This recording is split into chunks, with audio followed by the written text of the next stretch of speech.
Hello to all you guys out there in YouTube land. Yes, it's me, DR. And have you heard? 180 is the magic number. What's all that about? Cue the intro.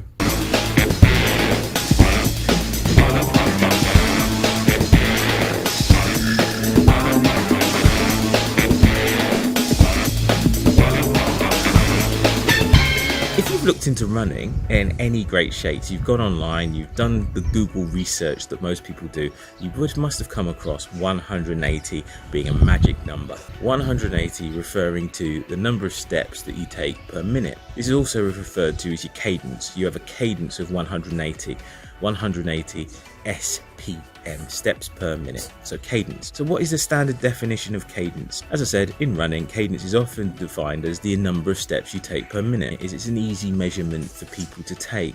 You can count the number of steps that you take per minute. What most people do is they count the number of steps on 1 foot per minute and times that by 2. So if you have a right foot cadence of 90 steps per minute, then you've got a 2 foot cadence of 180 steps per minute. So with this in mind, you've probably heard that 180 steps per minute is the magic number of steps per minute, the steps per minute you should be aiming for when you're running. So due to the prevalence of this theory that's around, I thought I would add my thoughts into the mix. Again, this is only my opinion. This is an opinion, so take it as such. It's not gospel. There's no peer-reviewed studies behind it. This is just my opinion. Where does 180 steps come from? Well, I first came across this theory from a book I read by Jack Daniels, the great running coach. This theory is in Jack Daniels' running formula book. I've got the 3rd edition that came out in 2013. I think it's in all editions, and this is where Jack Daniels talks about his theory of running cadence and talks about 180 steps per minute. Daniels' initial observation, based on watching distance runners in the 1984 Olympics, I believe, was that when he watched the racing elite, they all had a cadence of at least 180 steps per minute. And that, therefore, was an ideal running cadence for people. But this is where I think it's got lost in translation. The key words that he used were at least 180 steps per minute. Daniels never said you needed to maintain a stride rate of exactly 180 steps per minute.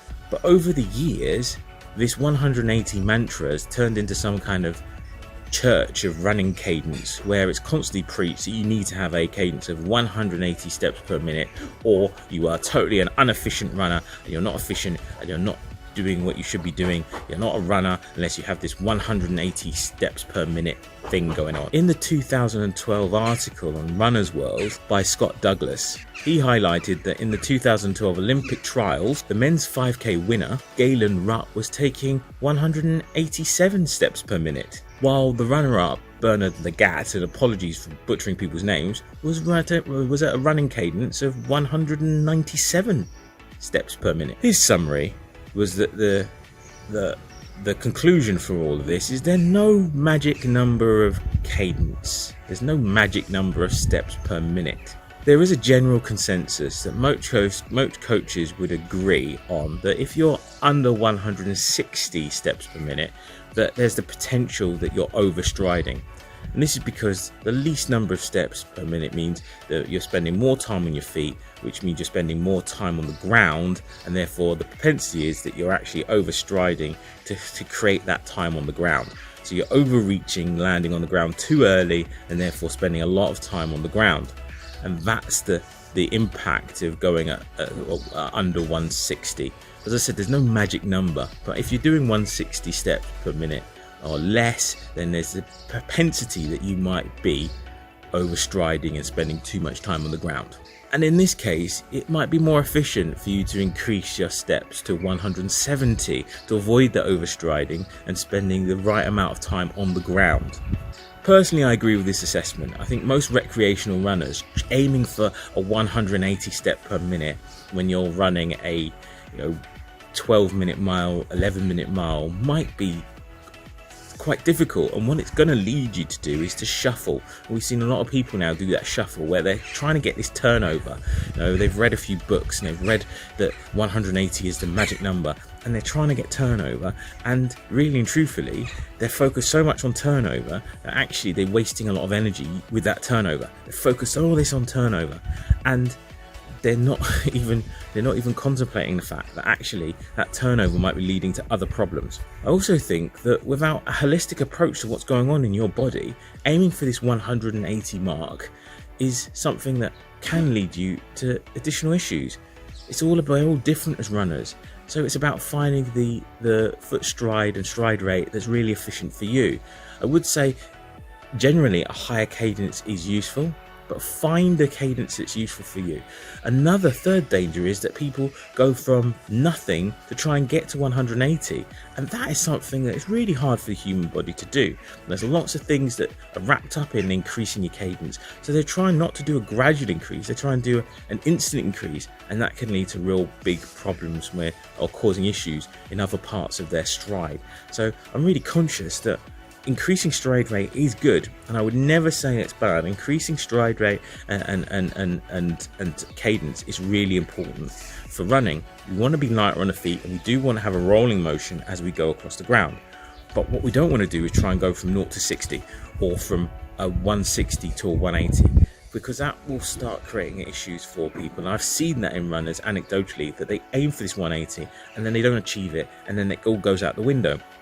And some of them have become heavier strikers, so they've actually gone from a 160 rate to a 150 rate because they're just so fed up with aiming for it, and they've become heavier strikers, and that compounds with heavier hitting of the ground. So they're hitting the ground heavier, more forces going through the body, more shock going through the body, and that later then relates in an injury. So I am definitely an exponent of higher cadence. My cadence at the moment is a 175, I think. I'm not an elite runner, so that's good for me. It's keeping me nice and light, but there's sullen elements where I'm doing a recovery run at my speed, and so my cadence naturally has to slow down because I'm not going at some of the speeds that some people are doing. If I was doing an 8:30 minute mile, maybe that would be something that I could maintain, but if I'm doing a 12-minute mile, then 180 it's just not feasible in terms of the speed you're going. You end up becoming a shuffle runner. You end up running like that. And to be honest, that's not good for anybody, because you're not necessarily maintaining good form.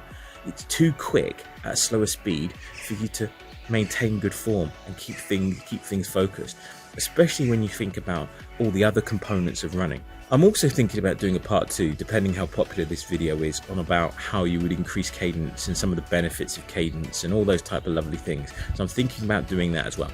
So if this video is really popular, I'll do that. If not, I'll just leave this and post this up. I'm quite happy to do short light bites, and they can all become like a bit of a series of videos that all link together. What's your experience of cadence? Have you heard about the 180 myth? Have you tried it? Does it work for you? I'm really keen to find that out as well, because I think on this channel we're going to have a full range of people, range of abilities, from great runners who can run a 2:30 marathon in that regards, which I would consider elite in my world. I know some people it's like more like 2:12 is elite, but for people in that regard who can do that type of speed, to some people who might have never done a marathon. So I'm keen to find out your experiences with cadence. What's worked for you? Have you tried it? Would you try it? Would you want to try it? What would you need to be able to try it? What kind of guidance would you need? I'm happy to help out as much as I can, but that all depends on your engagement, your interaction, and your feedback to the channel. So pop the comments and doobly-doo bar.